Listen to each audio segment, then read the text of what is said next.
둘이 합쳐서 월 1,000만 원 벌고 있는 7년차 맞벌이 부부입니다. 각각 10년, 15년 한 회사에서 근무 중인 성실 빼면 시체인 사람이라고 봐주시면 될 것 같습니다. 아이가 초등학교 가기 전에 집 고민이 커져서 보이즈월브에 사연을 보내봅니다. 저희 부부는 20살 때 연애를 시작해서 14년간 교제를 하고 2018년에 결혼을 해서 지금은 7년차 부부로 함께 살고 있습니다. 와이프는 고등학교 시절부터 친구이자 20대, 30대를 함께 보내며 제 인생의 절반 이상을 함께한 그 어떤 사람보다 든든하고 소중한 동반자입니다. 결혼 당시 장모님께서 아파트 청약에 당첨이 되셨고 감사하게 그걸 또 저희에게 양도를 해주셔서 2020년부터 입주를 해서 살고 있습니다. 그래서인지 집에 대해 크게 고민했던 적은 없었던 것 같아요. 저희는 현재 김포에 살고 있습니다. 저와 아내 모두 편도 1시간 30분씩 걸리며 어렵게 출퇴근을 하고 있지만 김포가 어릴 때부터 살아온 익숙한 곳이기도 하고 또 부모님들이 근처에 계셔서 아이를 봐주실 수 있다는 점에 크게 이사에 대한 생각을 하지 않았습니다. 그런데 아이의 초등학교 입학 시기가 다가오면서 지금 살고 있는 아파트가 매수 당시보다 금액이 좀 많이 올랐지만 결국 한 번은 지금 살고 있는 집을 팔고 상급지로 갈아타기를 해야지만이 다시 대의 유의미한 자산이 만들어진다는 생각을 하게 되었습니다. 하지만 또 이게 아는 것과 행동하는 것은 정말 큰 차이가 있더라고요. 지금 받은 대출 혜택이 금리도 낮고 혜택도 좋아서 꼭 내 집 마련을 지금 해야 하나 고민이 되는 상황입니다. 또 아이가 내년에 초등학교에 입학하면 앞으로 버는 돈은 줄어들 테고 또 나갈 돈은 커질 텐데 더 좋은 상급지로 굳이 지금 이사를 하는 게 맞을까요? 월급쟁이 부자들 선배님들의 진솔한 조언을 듣고 싶습니다.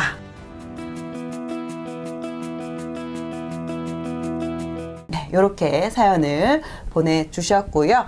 가계부 한번 보도록 하겠습니다. 네. 지금 현재 집을 한 채 가지고 계세요. 근데 그 집에 지금 현재 호가 정도가 지금 6억 정도 하고 있고요. 현금, 주식, 그리고 거기에서 이제 대출, 주택담보대출을 제하면 순자산 한 5억 정도, 5억 1,300만 원 정도 지금 되십니다. 그리고 두 분 맞벌이시고 월 소득이 한 1,000만 원 정도 되시고요. 여기에서 지금 지출 내역을 한번 보면은요. 지금 대출이자가 72만 원 정도, 그리고 그 외에 어머님 용돈이 한 또 100만 원 정도 나가고 있네요. 그러면 지금 토탈 지출이 640만 원 정도 되는데 여기에 대출이자 빼면은 한 560만 원 정도 지금 지출이 적지 않아요. 지출이 꽤 되고 있습니다. 그럼에도 또 소득이 좀 많으시다 보니까 지금 420만 원 정도 저축을 하고 계십니다. 자, 그런데 하지만 이제 지금은 이제 맞벌이시기 때문에 저축액이 많지만 이제 향후에는 아이가 초등학교 들어가면 휴직을 할 예정이시다 보니까 이제 외벌이로 전환이 될 수가 있겠죠. 그렇다 보니 지금 대출을 받아서 더 좋은 서울 쪽으로 가야 할지, 또 한편은 이미 서울 너무 비싼 거 아니야? 굳이 이걸 내가 지금 사야 해? 거기에다가 지금 나는 보금자리론 아주 낮은 금리로 혜택까지 보고 있는데 이걸 포기하면서까지 이 비싼, 이미 비싸진 서울 걸 사야 되냐? 이거에 대한 고민이 있으신 것 같아요. 실제로 지금 이 방송을 보고 계시는 분들 중에서도 갈아타기를 준비하시는 분들도 이런 고민을 할 수 있을 것 같습니다. 이미 서울 너무 비싸니까 지금이라도 올라타야 되나? 오늘 이제 사연자분 또 이제 만나보려고 하는데요. 지금 이분의 가장 큰 고민은요. 보금자리 대출의 이 낮은 금리를, 이 혜택을 포기하더라도 더 좋은 상급지로 이사하는 게 맞을까요? 아까 앞에서 말씀드린 것처럼 그런 이유가, 이게 가장 큰 질문이시고요. 자, 그리고 두 번째 질문은요. 만약에 이사를 한다면 아이의 학교와 부부의 출퇴근 거리를 감안했을 때 어디 지역이 현실적으로 좋을지 궁금합니다. 자, 살지 말지 첫 번째, 두 번째는 그럼 산다면 어디를 사야 할지, 이게 지금 두 번째 질문이고요. 네, 세 번째 질문도 있나요? 네, 세 번째 질문도 있습니다. 네. 현재 살고 있는 아파트도 5년이 넘으면서 이제 더 이상은 신축 프리미엄이 점점점 사라지고 있습니다. 지금 살고 있는 집을 팔고 김포에 신축을 분양한 아파트로 갈아타는 건 어떨까요? 네. 세 번째는 지금 이미 김포에 살고 계신데 더 신축으로, 그 지역 안에서 김포에 있는 더 신축으로 갈아타는 게 좋지 않을까? 왜냐면 신축이니까 더 많이 오르지 않을까? 내가 살고 있는 것보다? 이런 지금 고민이 있으신 것 같습니다. 총 3가지의 질문을 주셨습니다. 네, 질문 많이 주셨어요. 네, 사연 당첨되기 쉽지 않으니까 네, 되는 김에 궁금한 거 다 물어보리다 라고 생각하신 것 같습니다. 많이 알려드릴 수 있겠네요. 40대 맞벌이 부부의 갈아타기 고민입니다. 네, 여보세요? 네, 안녕하세요. 안녕하세요. 예, 잘 들리시나요? 네, 잘 들리고 있어요. 네, 지금 닉네임이 두부 아빠로 돼 있네요. 네, 맞습니다. 네, 요즘 여성분들이 두부상을 좋아한다고 하는데 요즘 트렌드에 맞게 닉네임을 잘 쓴 것 같습니다. 좋습니다. 지금 현재 가장 고민되시는 부분이 지금이라도 갈아타기를 해야 할지, 그리고 갈아타기를 한다면 어디가 좋을지, 그 어디가 혹시 김포의 신축은 좋지 않을지, 요게 맞나요? 네, 맞습니다. 좋습니다. 자, 그렇다면은 유디님은 통화하면서 그 하나씩 솔루션을 드리도록 할게요. 네, 두부아빠님 안녕하십니까? 권유디입니다. 네, 안녕하세요. 네, 안녕하세요. 저 간단하게 두부아빠님의 소개를 좀 부탁드릴 수 있을까요?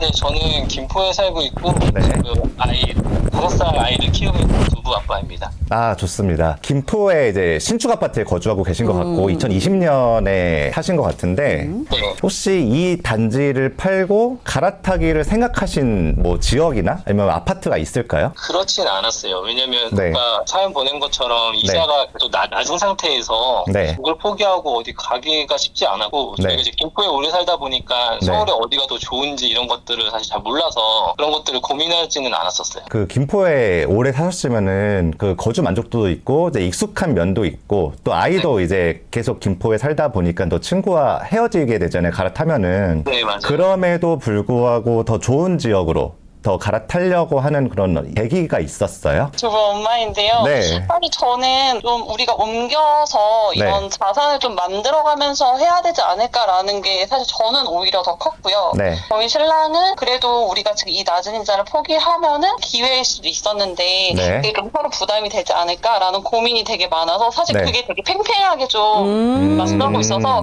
더 이상의 고민을 하지 못하다가 네. 이제 아이가 초등학교 가려면 이제 2년 정도 남았거든요. 네. 그래서 2년 정도 안에는 그래도 한 번쯤은 해야 되지 않을까라는 생각과 함께 김포에 네. 또 역 가까운 지역이 사실 요번에 좀 청약들이 많이 나오기 시작을 했어요. 네. 그런 것들을 좀 보면서 네. 오히려 저런 거를 좀 해야 되지 않을까라는 그게 좀 그리고 최근에 그런 얘기를 진짜 많이 나누게 됐는데 해결이 안 됐나요? 결론이 안 났어요. 네. 그러면 이제 신랑이 그러면은 좀 전문가한테 우리 물어보자 네. 해가지고 사연을 보냈더라고요. 아, 좋습니다. 그럼 이거네요, 한마디로. 나는 지금 낮은 금리로 주택담보대출을 받아서 이제 거주하고 있는데, 갈아타기를 하면은 좀 더 높은 이자를 내고, 심지어 지금 감당하고 있는 이자보다 더 큰 원리금을 상환해야 되는 상황에서 어떤 의사결정을 해야 될까를 고민하고 계신 거네요. 네, 맞아요. 네. 일단 지금 금리가 얼마예요? 저희 2.13 정도 돼요. 오, 아, 좋긴 하다. 계속 갑자기 이제 목소리가 변해갖고 네, 깜짝깜짝 놀랐는데 두 분 중에 그냥 아무나 편하게 말씀해 주셔도 괜찮아요. 네, 2.13%면은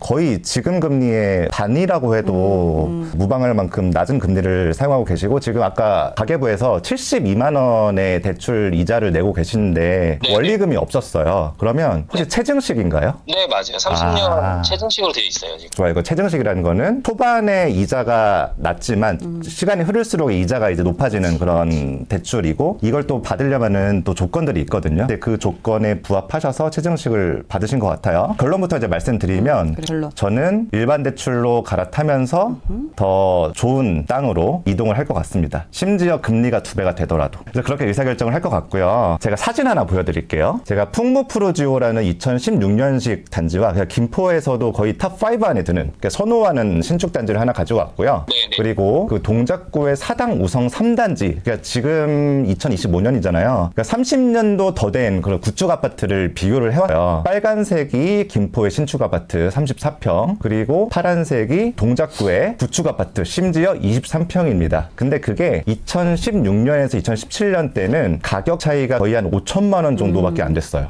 지금 가격이 8억 정도 차이가 납니다. 그러니까 2016년에는 풍무프로지오가 4억이었고 사당우성 3단지가 4억 5천 정도 했었는데요. 지금 풍무프로지오는 한 6억 정도, 근데 사당우성 3단지는 거의 14억 정도예요. 그래서 8억 정도 차이가 나는 거예요. 불과 10년 전까지만 해도 5천만 원 차이가 났었는데 제가 한번 여쭤볼게요. 대출 이자를 그냥 심플하게 2배를 더 낸다고 해볼게요. 그냥 100만 원 좀 더 낸다고 해봅시다. 그러면 1년이면은 1,200만 원을 대출 이자를 더 내는 거죠. 네.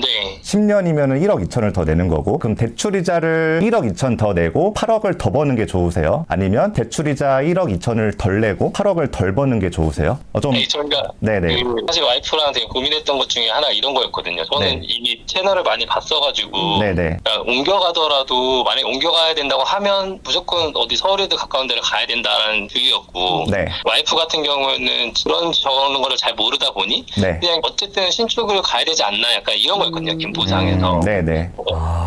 그래서 사실 옮겨가는 거를 해야 되는데 네. 어디로 가야 되는지 모르겠다. 약간 이게 좀 더 컸어가지고 사실은. 네. 아, 이해했어요. 저도 엄마님의, 두부엄마님의 마음도 이해가요. 왜냐면 일단 신축 아파트에서 거주를 시작했잖아요. 나이도 네. 어리고 또 이제 구축 아파트로 가면은 차도 지상으로 지나다니고 놀이터 가기도 좀 위험하기도 하고, 근데 지금 신축 아파트에 있으면은 차도 안 지나다니고 아이 키우기도 너무 좋잖아요. 네. 그런 마음도 이해가 돼요. 근데 이제 서울 구축 아파트로 가면은 저는 거주 만족도 측면에서 좀 아쉬운 면이 있죠. 근데 여기서 우리가 모든 측면을 다 가져갈 수는 없어요. 그러니까 한 가지 선택을 해야 되는데 서울 외곽, 그냥 수도권 외곽 신축에서 거주 만족도를 좀 높이면서 살지, 서울 중심부에 있는 구축 아파트에 살면서 거주 만족도가 조금 낮아지긴 하겠지만 시세 차이, 그러니까 장기적으로 갔을 때 우리의 어떤 자산적인 상승을 더 기대할지는 누구도 판단을 내려줄 수가 없어요. 네.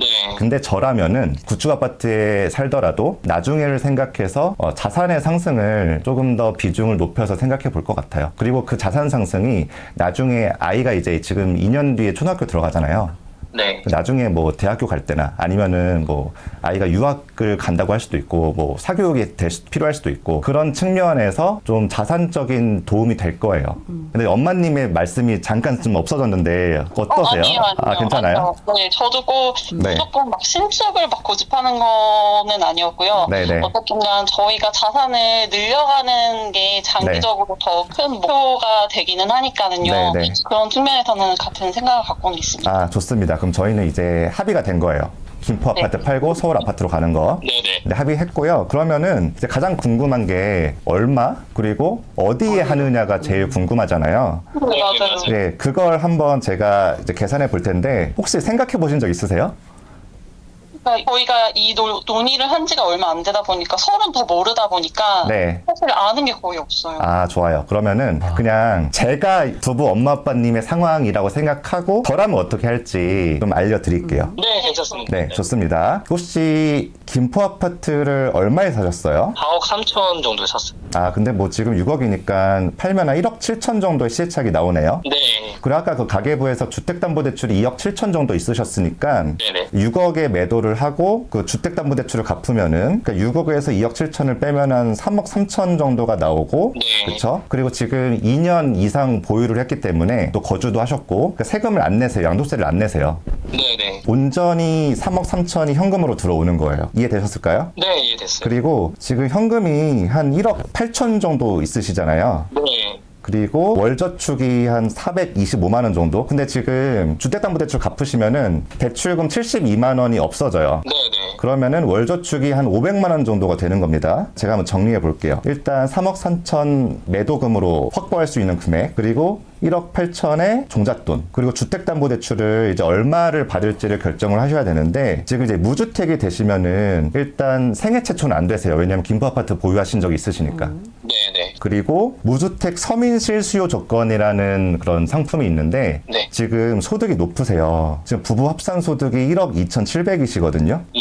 근데 무주택 서민 실수요 조건의 합 조건이 되려면은 부부 합산 소득이 8천 이하셔야 돼요. 그러니까 이것도 안 돼서 만약에 무주택 서민 실수요 조건을 받으실 수 있다면은 집값의 60%까지 대출을 받으실 수 있는데 지금 그게 안 되시니까 네. 서울 아파트를 사실 거면은 집값의 40%까지 대출을 받으실 수 있으세요. 이해되셨을까요? 네. 그러면 10억짜리 집을 살 거면은 4억까지 대출이 나오는 거예요. 또 두 분의 직장이 중요한데 왜냐면 출퇴근을 잘 하셔야 되니까 쉽게 하셔야 되니까 혹시 아빠님과 엄마님의 직장 위치가 어떻게 되세요? 저는 신사역 근처고 와이프는 광명역 근처예요. 아, 좋습니다. 그러면은 이제 제가 엄마님 입장에서 좀 생각해 볼게요. 이제 광명역이 이제 7호선이잖아요. 그러면 7호선 라인에 좀 집을 잡는 게 조금 출퇴근이 좀 유리하실 테고, 그리고 아빠님이 또 신사역이시니까 7호선 타고 그 고속터미널역에서 3호선으로도 갈아타실 수 있어요. 네네. 그래서 저는 7호선 라인으로 일단 보시면은 두 분의 출퇴근이 말끔하게 해결이 되실 것 같아요. 그럼 저는 이제 내 집 마련 예산을 10억으로 생각해 보겠습니다. 왜냐하면은 일단 주택담보대출 4억까지 받으실 수 있고, 그리고 지금 종잣돈과 매도 금액을 합하면은 3억 3천과 1억 8천을 합하면은 한 5억 정도의 금액이 나와요. 그리고 한 신혼대출 1억 정도도 쓸 수 있을 것 같아요. 왜냐면 저축액이 지금 워낙 많으시니까. 네, 그러면은 원리금이, 그러니까 주택담보대출 플러스 이자 합해서 원리금 상환이 월에 한 220에서 230 정도 나올 것 같습니다. 그러면은 지금 500만 원을 저축하고 있는 상황에서 원리금 상환 금액이 220이라고 하면은 여전히 280만 원 정도를 저축할 수 있는 상황이 된 거예요. 네네. 네, 그럼 이거 전혀 영끌이 아니죠. 그러면 한 10억짜리 집 중에서 7호선 라인 중에 어떤 집이 좀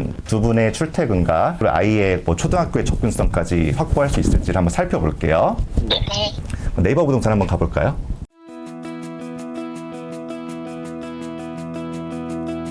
일단 저는 한 세대수를 한 300세대 정도로 한번 세팅해 볼게요. 가격 방식은 매매만 보면 됩니다. 그리고 이제 아이가 있으시니까 그래도 한 20평대에서 30평대를 보는 게 좋겠죠? 네.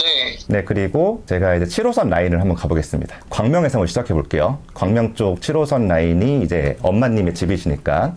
그 7호선 라인을 이제 광명에서 시작해서 그 강남까지 가는 과정에서 가장 가까이 있는 10억인 집을 찾는 게 두 분 입장에서는 자산 가치로서 되게 유의미한 거예요. 쭉쭉 가다 보면은 그 숭실대 입구역쯤에서 좀 아파트가 보일 거예요. 그리고 이제 남성역을 지나서 그 서초구로 진입하면은 더 이상 7호선 라인에 10억짜리 집을 볼 수 없게 됩니다. 그러면은 그 7호선 라인 중에서 10억으로 살 수 있는 집 중에 그 동작구에 있는 그 숭실대 입구역 쪽에 있는 구축 아파트들이 두 분 상황에서는 가장 적합한 단지라고 볼 수 있어요. 이해되셨을까요? 네, 이해됐습니다. 네. 그리고 그 구축 아파트 주변에 그 초등학교, 봉현초등학교도 있고, 그래서 여기를 한번 가보시면은 거주 만족도를 한번 살펴보실 수 있는데요. 근데 여기가 제가 좀 드리고 싶은 말씀이 있는데 그 언덕이 심합니다. 그리고 여기가 이제 서울 중심부에는 되게 가깝잖아요. 근데 서울 중심부에서 조금 더 먼 뭐 마포 공덕이나 뭐 영등포 당산이나 아니면 성동구나 이런 지역에 비해서 지난 상승장에서 가격이 덜 올랐어요. 거주지로서 그러니까 중심에서는 가깝지만 언덕이나 좀 거주 환경이 애매하기 때문에 좀 가격 상승 측면에서는 좀 애매한 면이 있었어요. 두 분께 물론 뭐 출퇴근도 중요하고 뭐 초등학교도 중요하고 다 중요하죠. 근데 저는 여기까지 사연을 보내신 이유가 돈을 많이 버는 집이 어딘지를 좀 알고 싶은 이유가 있으실 거라고 저는 생각을 했습니다. 그래서 저라면은 성동구 쪽을 한번 가볼 것 같아요.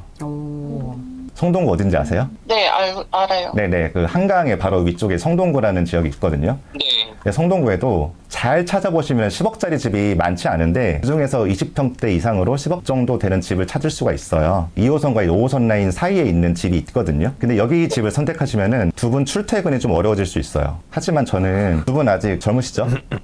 네. 네, 젊으시잖아요. 네네. 또 아이도 이제 초등학교도 아직 안 갔고 또 출퇴근 거리가 좀 멀긴 하지만 좋은 집에서 살아보지 또 언제 이렇게 살겠어요. 그래서 저라면은 그 동작구가 아니라 성동구 쪽을 볼 것 같습니다. 아니, 저희 사실 막 처음 그런 지역을 보다 보니까 네. 당장 막 급하게 막 궁금한 상황은 좀 생기진 않고 있어가지고. 아직 네네. 와닿지 않는다. 그러니까 아직 뭔가 이제 와닿진 않으신 것 같아요. 그러니까 네. 김포에서 서울로 갈아타기는 해야 되는데 제가 처음에 어디 알아보셨는지 물어봤었잖아요. 네네. 근데 아직 알아본 곳도 없고 되게 막막하셨던 것 같아요. 맞아요. 네, 그래서 저는 그 동작구의 그 숭실대 입구역 쪽에 그 구축 아파트와 그리고 송동구에 있는 10억 정도로 살 수 있는 아파트를 모두 가볼 것 같습니다. 근데 이게 그 돈 버는 것도 중요하지만 두 분의 출퇴근이랑 뭐 아이의 뭐 거주 만족도도 중요하거든요. 결국에는 여러 그 두부 엄마님과 아빠님이 거주하는 집을 사는 거잖아요. 네.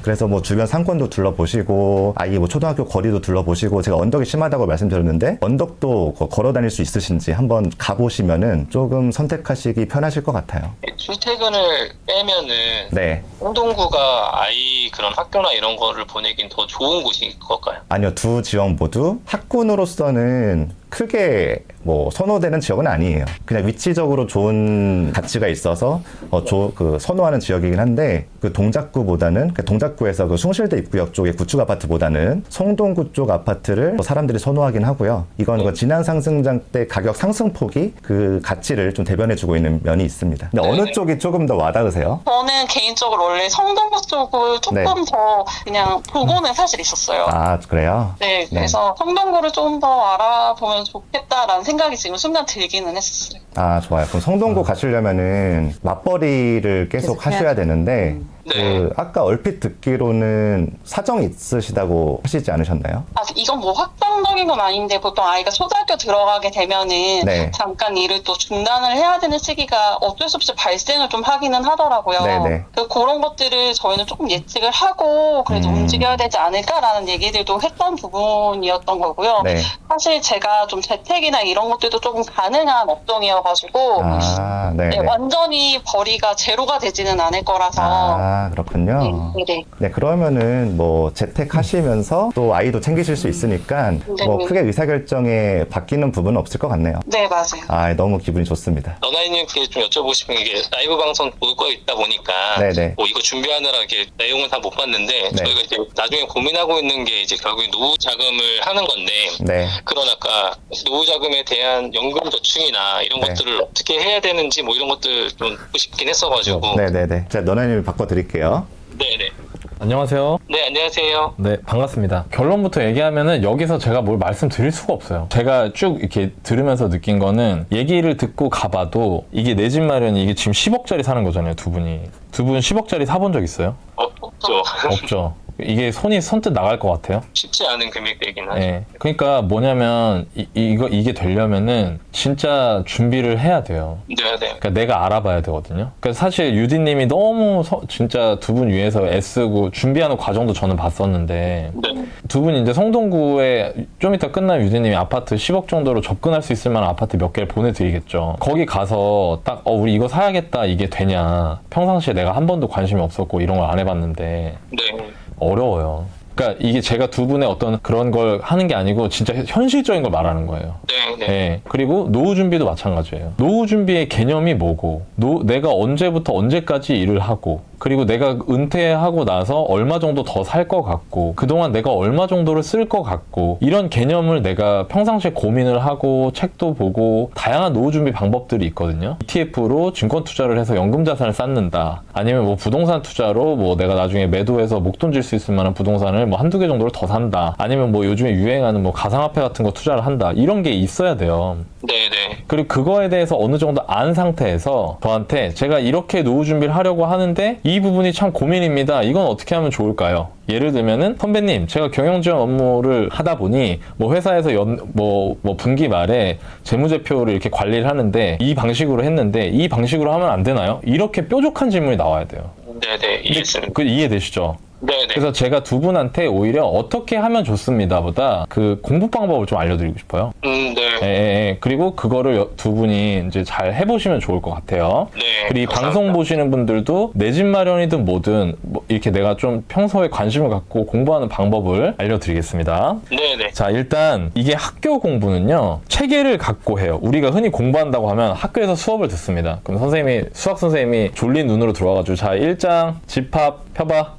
집합 딱 핍니다. 그럼 집합의 뭐 종류에 대해서 얘기해요. 뭐 교집합, 여집합, 막 이런 거 개념을 설명을 쫙 하죠. 네. 그리고 연습 문제 풀어보라고 해요. 그럼 연습 문제를 풉니다. 그리고 성적을 내고 그 다음에 내가 부족한 걸 보완하고 이렇게 하거든요. 근데 현실에서의 재테크 공부는 어떻게 해야 되냐면 문제부터 풀어야 돼요. 그러니까 문제부터 푸는 거예요. 네. 그 지금 두 분이 뭐냐면 문제부터 풀기 시작하는 거예요. 그러니까 내 집 마련하는 방법의 어떤 체계 이런 걸 공부하고 하려고 하지 말고 이렇게 문제부터 풀려고 해봐야 돼요. 네. 그러면 어떻게 하는 거냐면 지금 10억으로 유디님이 보내드리는 단지만 보지 마시고요. 10억으로 살 수 있는 아파트들을 네이버 부동산에서 찾아보십시오. 그리고 이 중에 뭐가 나을까를 두 분이 고민을 해보세요. 고민하다 보면 이제 헷갈리는 게 있을까요, 없을까요? 생기겠죠. 생기겠죠. 그럴 때 유튜브 영상이나 좀 전에 유디님이 해줬던 조언들을 떠올리면서 답을 맞춰가는 거예요. 근데 이걸 하려면 굉장히 적극적이어야 되고요. 그래서 이걸 제가 추천해드리고 싶은데 매일 하세요. 근데 그거를 하루에 막 3시간, 4시간씩 이거 뭐 수험 공부하듯 하지 마시고요. 네. 하루에 딱 애 재워놓고 애 몇 시에 자요? 한 9시 정도. 9시에 자면 두 분 바로 안 자죠? 네. 그죠? 그러면은 여보 일로 와봐 해갖고 그 거실 테이블에 노트북 딱 피고요. 거기서 딱 20분씩만 찾아보세요. 네. 그리고 네. 같이 얘기 나눠보세요. 이것도 살 수 있어. 이것도 살 수 있어. 이런 식으로. 네. 그렇게 해서 몇 개가 나오면 그 다음에 가보는 거예요, 주말에. 가보면 느낌이 오거든요. 뭐가 낫지? 야, 이거랑 그거랑 같은 값이면 이게 난 거 아니야? 이런 느낌이 와요. 네. 그때 다시 유디님이 얘기해줬던 거를 맞춰보는 거예요. 그렇게 딱 3달만 하십시오. 알겠습니다. 한번 열심히 해볼게요. 열심히 해보십시오. 그 3달 동안은 대신 매일매일 해보시는 거예요. 네네. 아시겠죠? 두 분이 너무 준비가 안 돼 있기 때문에 제 입장에서 어디서부터 어떻게 말씀드려야 될지 잘 모르겠어요, 솔직히. 네. 알겠습니다. 네. 그렇게 한번 해보실 수 있을까요? 네, 열심히 해보겠습니다. 네, 좋습니다. 두 분이 되게 제가 통화 이렇게 하는 거 보니까 그래도 좀 적극적이고 진취적이신 것 같아요. 그 보통 제가 이제 그런 어떤 수도권에 조금 다소 가격대가 좀 저렴하면서 신축 아파트가 몰려있는 곳에서 거주를 하시는 분들이 그렇게 갈아타기나 이런 거에 대한 열망이 별로 없으시거든요. 그지 않아요? 주변에 또래 애기 친구들 엄마들 있잖아요. 네, 많죠. 별로 그런 생각 별로 없잖아요. 네. 그죠? 근데 두 분은 진취적인 거예요. 근데 거기서부터가 달라지는 거고요. 마지막으로 어울리는 사람이 달라져야 돼요. 당연한 거예요. 그 지금 두 분은 어울리는 사람 바꾸려고 노력을 하고 있는 거예요, 지금. 돈 얘기하는 친구 있어요, 같이? 사실 없죠. 재테크 얘기하는 친구 없죠? 네. 네, 제가 딱 보니까 그런 것 같아요.